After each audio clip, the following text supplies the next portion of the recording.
বিশ্বনবী পাগলের মতো একবার হাউজে কাউসারে যাবেন, একবার সিরাতে যাবেন, একবার পুলসিরাতের দিকে, একবার হাউজে কাউসারের দিকে পাগলের মতো দৌড়াতে থাকবেন।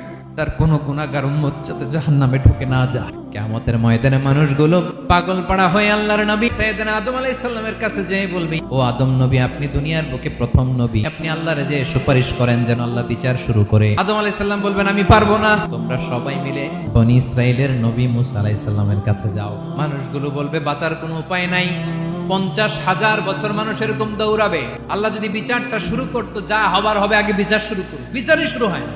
লোকেরা এবার পাগলের মতো দৌড়াতে দৌড়াতে সবাই এবার যাবে মুসা আলাইহিস সালামের কাছে, যেয়ে বলবে, ইয়া নবী আল্লাহ মুসা, আপনি যে একটু সুপারিশ করেন। আল্লাহর নবী মুসা বলবেন, মাফ করো, আমিও পারবো না, তোমরা আল্লাহর নবী ঈসা আলাইহিস সালামের কাছে যাও। ঈসা আলাইহিস সালামের কাছে যাবে, যে বলবে, নবী ঈসা, আজকের এই কঠিন বিপদের দিনে আপনি আমাদের সাহায্য করেন। আল্লাহর কাছে যে বলেন যেন বিচার শুরু করে।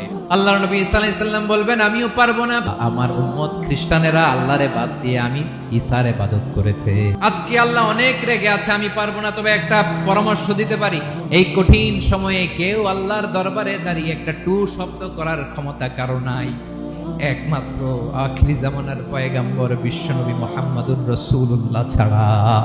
সবাই মিলে বিশ্বনবীর কাছে যে বলবে, ইয়া রাহমাতাল লিল আলামিন, দেখেন আমাদের কি অবস্থা, কি কঠিন বিপদে আমরা আছি, দাঁড়াতে পারি না, সূর্যের আলোতে ঘেমে হয়রান, আজকে কেউ সুপারিশ করতে পারবে না। সব নবীরা অপারগতা স্বীকার করেছে, তারা বলেছে আপনি ছাড়া কেউ নাকি আল্লাহর সামনে দাঁড়াতে পারবেন না, আপনি একটু সুপারিশ করেন। বিশ্বনবী বলবেন, আসো আসো, আজকের দিনে আমি ছাড়া আল্লাহর সামনে কেউ দাঁড়াতে পারবে না। বিশ্বনবী মাকামে মাহমুদে যে আল্লাহু আকবার বলে সিজদায় লুটিয়ে পড়বেন, বিশ্বনবী এমন ভাবে অজর দ্বারায় সিজদায় লুটিয়ে পড়ে কাঁদবেন, রব্বুল আলামিনের রহমতের দরিয়ায় জোশ লেগে যাবে।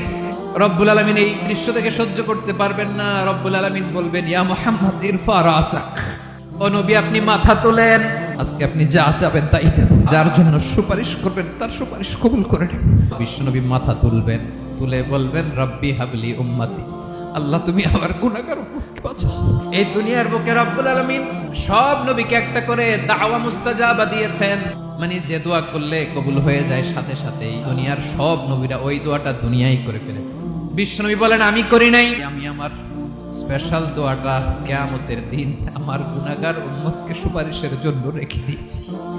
আজকে আমি তোমার দরবারে দাঁড়িয়ে কিয়ামতের দিন ওই দোয়াটা করছি, আল্লাহ আমার যে উম্মতের হৃদয়ে যাররা পরিমাণ ঈমান আছে, আমার একটা উম্মতকেও তুমি জাহান্নামে ঢুকাতে পারবা না।